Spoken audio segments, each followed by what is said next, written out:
मित्रों, नमस्कार। मैं अजीत कुमार तिवारी, जो बलिया ज़िला के रहने वाला हूँ।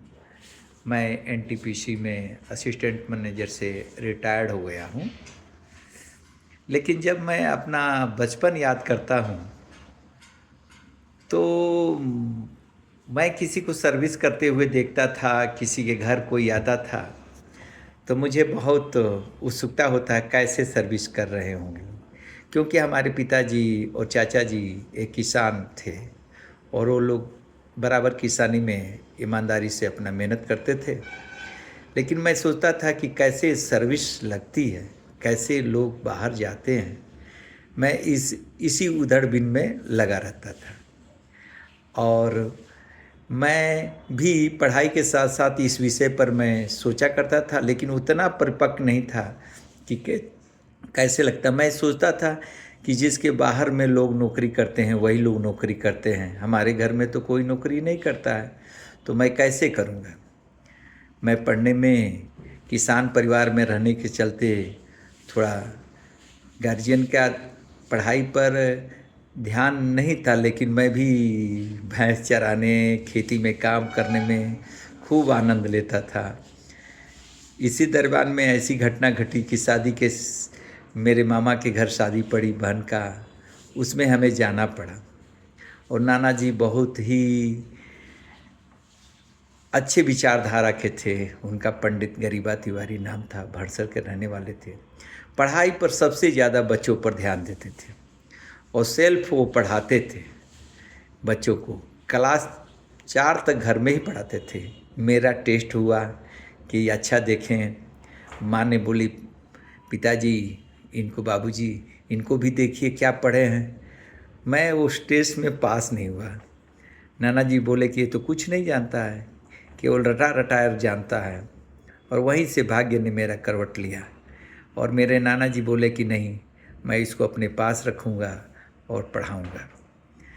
लेकिन पढ़ाई के साथ साथ मैं बराबर, वो लोग भी उद्योग धंधे, ट्रक के धंधे में थे, सर्विस पर उतना ध्यान नहीं था उन लोगों का भी। लेकिन मैं सोचता था कि सर्विस कैसे लगती है लोगों को।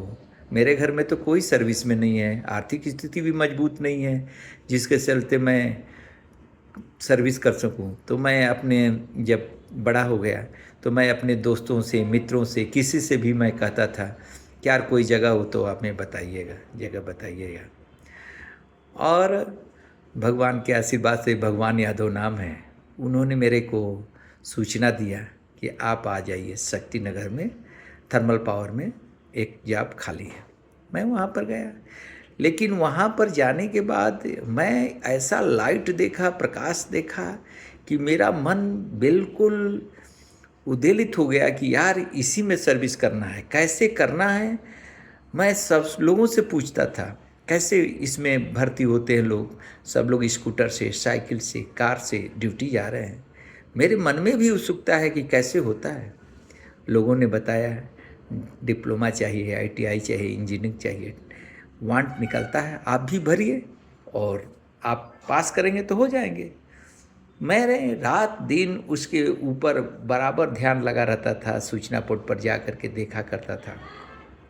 और एक दिन हमें सूचना द्वारा प्राप्त हुआ और मैं, वो जो आप मन में ठान लेते हैं ज़रूर सफलता आपको मिलती है। सफलता हमारे राष्ट्रपति अब्दुल कलाम बोलते थे, डॉक्टर अब्दुल कलाम, कि सपना वो होता है जो सोने नहीं देता है, जिसमें नींद नहीं है। और मैं अपने एनटीपीसी के तैयारी में रात दिन मेहनत करता रहा और 3 महीने का मेरा टेस्ट रह गया था। मैं सोचा कि इसको अगर पढ़ लेने से मेरा जीवन सब पर जाने वाला है तो क्यों ना ऐसा करूं। मैंने ईमानदारी से साथ मैंने उस पढ़ाई को पढ़ा और टेस्ट में सफल रहा, जिसके चलते मैं एनटीपीसी में सिलेक्शन हो गया। उस मित्र को भी मैं ऋणी हूँ जो मुझको सही मार्गदर्शन दिए उस बीच में और मेरे को गाइड किए। मैं पिताजी से जब भी सर्विस के बारे में कहता था तो यही आश्वासन देते थे, क्या घबराए हो, खाने पीने की तो कोई कमी है नहीं। वो लोग केवल यही जानते थे कि बच्चे पढ़ जाएं, लिख जाएं और खाने की कोई समस्या न हो, इससे बड़ा और क्या चीज़ है। अपने पास से भेजने को भी तैयार नहीं थे, क्योंकि वो लोग डरते थे, छोटा बच्चा है, 21 साल का उम्र है, ये सर्विस के लिए जाना चाह रहा है। उनका मेरी दादी और प्यार करती थी, वो और नहीं जाने देना चाहती थी। लेकिन ईश्वर को जो मंजूर होगा वो रास्ता अपने आप दिखाएंगे, लेकिन लक्ष्य आपका निश्चित होना चाहिए और लक्ष्य के साथ साथ आपका ध्यान उस तरफ होना चाहिए, उसके लिए प्रयास होना चाहिए, तभी आप सफल हो पाएंगे। और सफलता के लिए आपके प्रयास बहुत ज़रूरी है। जो भी हमारे छोटे बच्चे हैं या दर्शक हैं, वो उनसे मैं यही रिक्वेस्ट करूँगा कि आप एक ध्येय, उद्देश्य ज़रूर निश्चित रखें और उसके लिए सफलतापूर्वक मेहनत करें और मेहनत के साथ साथ ईश्वर पर भी विश्वास रखिए और ज़रूर आप सफल होंगे। जय हिंद, जय भारत।